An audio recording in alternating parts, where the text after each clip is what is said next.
జై సీతారాం. రామరాజ్యం సీతమ్మలకే సాధ్యం. Male rule fail, female rule hail. ఇది ఒక నూతన సిద్ధాంతం. గతాన్ని మార్చలేము, భవిష్యత్తును మార్చుకుందాం. శ్రీ సీతారామ ధర్మ ప్రచార క్షేత్రం. ఇది ఒక నూతన సైద్ధాంతిక ఉద్యమం. ఇది ఒక నూతన సైద్ధాంతిక ఉద్యమ ఛానల్. ధనాన్ని ఓడించి బంధాలను గెలిపించడమే ఈ ఉద్యమ ధ్యేయం, ఈ ఛానల్ ప్రయత్నం. ఈ ఉద్యమంలో ఇది 5వ వీడియో. ఇది ఒక సిద్ధాంతం కనుక ఈ వీడియోలోని ప్రతి పదము ప్రతి వాక్యము ముఖ్యమే. ఏది వదలకుండా చివరి వరకు వినండి. ఈ వీడియోలో నేను చెప్పిన ప్రతి ఒక్క అంశం మీద వివరంగా ఒక వీడియో చేశాను. వాటిని వరుసగా అప్లోడ్ చేస్తాను. ఇది మీ వీడియో, మీకోసం, మీ పిల్లల కోసం వినండి. మరో ముఖ్య విషయం, ఈ సిద్ధాంతం, ఈ వీడియోలోని అంశాలు ఏ వ్యక్తిని కానీ వ్యక్తుల సమూహాన్ని కానీ ఉద్దేశించినవి కావు. ఏదైనా పోలిక ఉంటే అది కేవలం కాకతాళీయం మాత్రమే. శ్రీరాముడు ఏకపత్ని వ్రతుడు సరే, మరి శ్రీరాముడు పూజించిన పరమశివుడికి ఎందరు భార్యలో ఈ వీడియోలో తెలుసుకుందాం. శ్రీరాముడు రావణాసురుని సంహరించాక బ్రహ్మహత్యా పాతక నివారణ కోసం రామేశ్వరంలో శివలింగ ప్రతిష్ఠ చేశాడు అని రామేశ్వర క్షేత్ర స్థల పురాణం. ఎందుకంటే రావణాసురుడు గుణాన్ని బట్టి అసురుడయ్యాడు, కానీ జన్మతః బ్రాహ్మణుడు అంటుంది రామాయణం.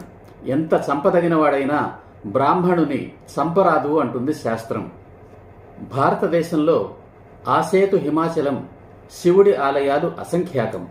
అనాదిగా భారతీయుల పూజలు అందుకుంటున్న దేవుడు శివుడు. అడిగిన వారికి కాదు లేదు అనకుండా వరాలిచ్చే దేవుడు శివుడు అని ఘోషిస్తున్నాయి మన పురాణాలు. ఆ బోళాశంకరుడికి ఎంతమంది భార్యలు అని అడిగితే 2 అని ఠక్కున చెప్పేస్తారు ఎవరైనా. పేర్లు కూడా చెబుతారు, గంగా, పార్వతి అని. ఆ సవతుల పోరు గురించి గంగా గౌరీ సంవాదం అంటారు. గౌరీ గంగా, పార్వతీ గంగా అని కూడా అనరు. అక్కడికి గంగే శివుడికి పెద్ద భార్య అయినట్లు. శ్రీనాథ కవి సార్వభౌముడు రాయలసీమలో పర్యటించినప్పుడు ఆ కరువు సీమలో వానలు కురవక ప్రజలు నానా బాధలు పడుతున్నారట.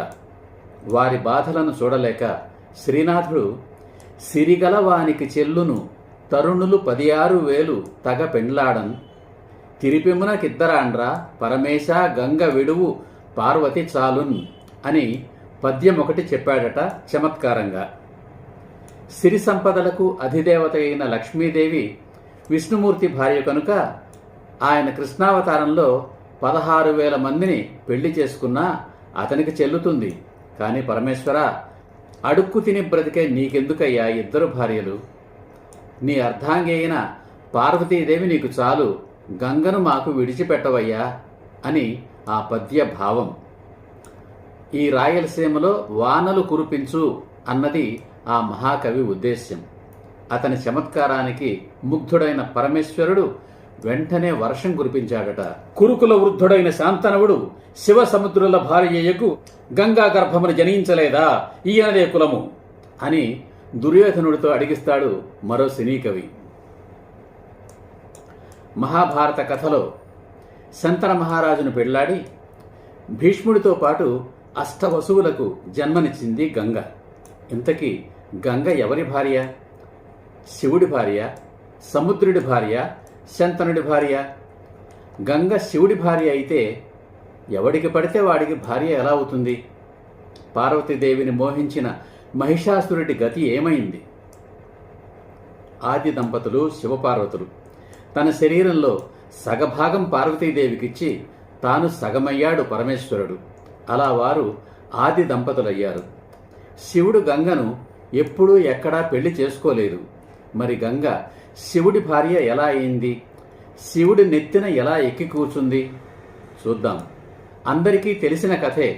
భగీరథుడు అనే ఒక రాజు స్వర్గంలో ఉన్న గంగను భూమికి తేవాలని సంకల్పించాడు. ఘోర తపస్సు చేసి వరం పొందాడు. కానీ అంత ఎత్తు నుండి ఉరికే ఆకాశ గంగను ఒడిసి పట్టి భూమిపై ప్రవహింపచేయగలిగే నాథుడెవరో తెలియలేదు. విచారించగా హిమాలయ పర్వతాల్లోని అత్యున్నత శిఖరమైన కైలాస శిఖరం మీద నివసించే పరమశివుడికే అది సాధ్యమవుతుంది, మరెవ్వరి వల్ల కాదు అని తెలిసింది. అప్పుడు ఆ భగీరథుడు పరమశివుణ్ణి ప్రార్థించి ఆకాశగంగను భూమిపైకి తెచ్చే బృహత్తర కార్యభారాన్ని వహించమని పరమశివుణ్ణి ప్రార్థించాడు. అతని ప్రార్థన మన్నించాడు పరమశివుడు. గంగావతరణ కార్యభారాన్ని చేపట్టాడు. గంగానదిని హిమాలయ పర్వతాల నుండి ఆర్ష భూమిపై ప్రవహింపజేసి చివరకు తూర్పు సముద్రంలో అంటే ప్రస్తుత బంగాళాఖాతంలో కలిసేలా మార్గదర్శనం చేశాడు. అంటే గంగానదిని ప్రవహింపజేసే బృహత్ కార్యాన్ని తలకెత్తుకున్నాడు శివుడు.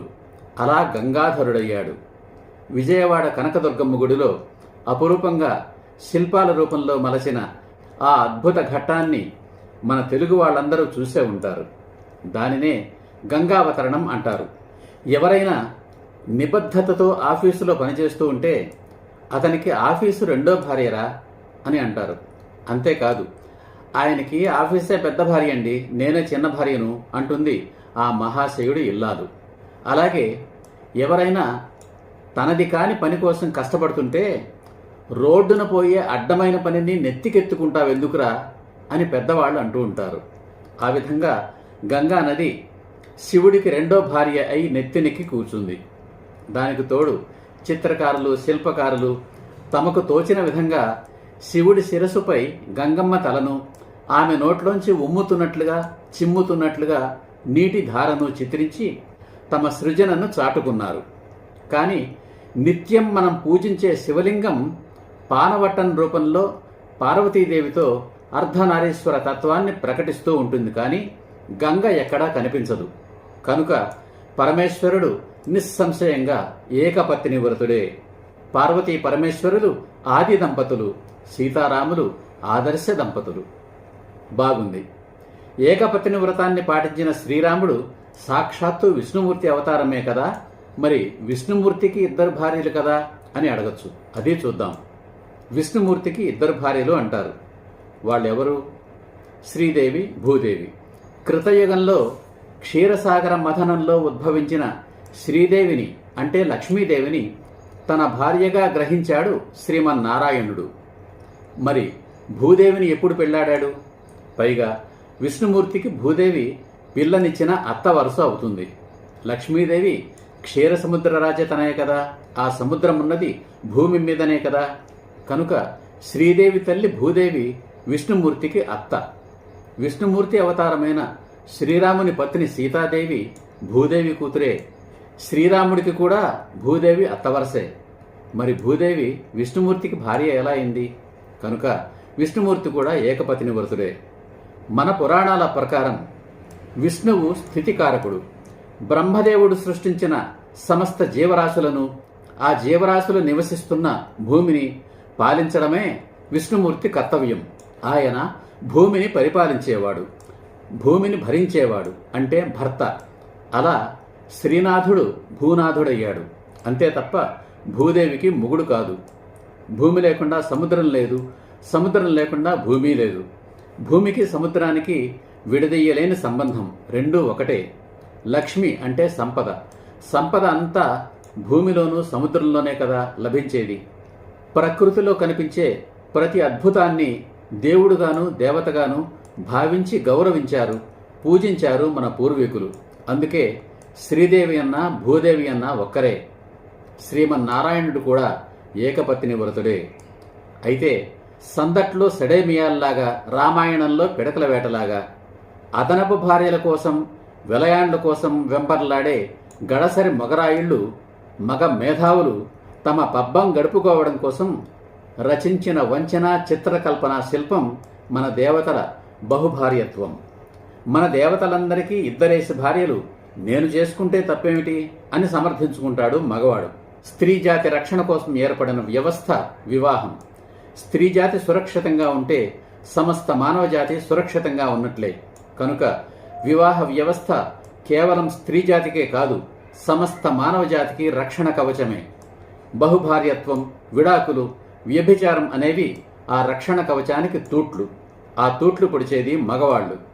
మన వివాహ వ్యవస్థను, తద్వారా మానవ సమాజాన్ని కాపాడవలసింది మహిళలే.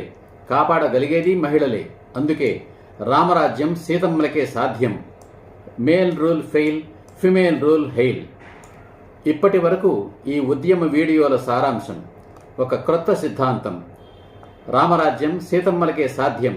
Male rule fail, female rule hail. స్త్రీలందరూ దేవతలు, రాక్షసులందరూ పురుషులు.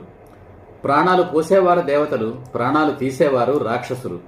చెడిపోయిన ప్రతి స్త్రీ వెనుక ఒక పురుషుడు ఉంటాడు. అతడు తండ్రి కావచ్చు, భర్త కావచ్చు, కొడుకు కావచ్చు. స్త్రీలందరూ చెడిపోవాలి, నా భార్య తప్ప అనే రావణాసురులు నానాటికి ఎక్కువ అవుతున్నారు. రావణాసురులను శ్రీరాములుగా మార్చడం, తద్వారా రామరాజ్యాన్ని స్థాపించడం సీతమ్మల్లాంటి మహిళలకే సాధ్యం. ఈ సిద్ధాంతానికి ఆధారం మహిళలు, మార్గం మహిళల ఆత్మగౌరవం, లక్ష్యం సకల జన శ్రేయోరాజ్యం రామరాజ్యం. ఈ ఉద్యమంలో మొదటి అడుగు విడాకుల చట్టం రద్దు. అంతవరకు విడాకుల చట్టాన్ని మర్చిపోయి మన కుటుంబాలను కాపాడుకోవడం. కారణం, వివాహ వ్యవస్థను నాశనం చేయడానికి పుట్టిందే విడాకుల వ్యవస్థ. రెండవ అడుగు నిజమైన మహిళా సాధికారత. మూడవ అడుగు వ్యభిచార దురాచార నిర్మూలన.